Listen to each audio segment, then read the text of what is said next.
මම විශ්ව සමාධිගුල මම උසස් පෙළට හැදෑරුවේ ඉංජිනේරු තාක්ෂණ වේදේ විෂය 2021 වර්ෂයේ උසස් පෙළ විභාගයෙන් අනුරාධපුර දිස්ත්‍රික්කයෙන් ප්‍රථම ස්ථානය වගේම මුළු දිවෙණින්ම 11 වෙනි ස්ථානය ලබා ගන්න මට පුළුවන් වුණා. මම උසස් පෙළට පන්තියට පටන් ගත්තාම ET සහ ICT විෂයන් දෙකට හොඳ පන්ති දෙකක් හම්බුණා.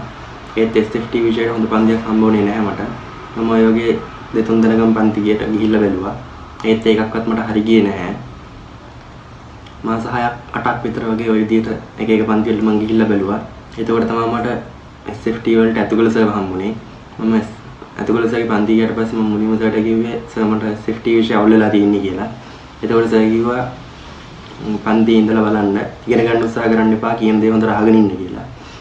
එහෙම ටික දවසක් යද්දි මට සර් උගන්වන්නේ හොඳටම තේරෙන්න පටන් ගත්තා.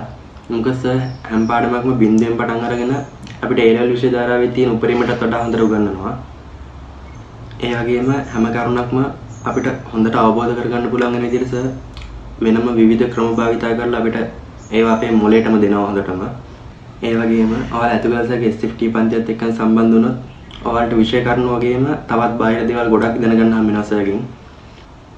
ඔයාලගේ SFT දැනුම සංවර්ධනය කරලා දෙන්න සර්ගේ ලොකු වැඩපිළිවෙලක් තියෙනවා. ඉතින් මම ඔයාලටත් කියන්නේ අනුරාධපුරයේ SFT නම් ඇතුළතගේ තමයි හොඳම. ඉතින් ඔයාලත් ඇතුළතගේ පන්තියට ගිහිල්ලා බලන්න.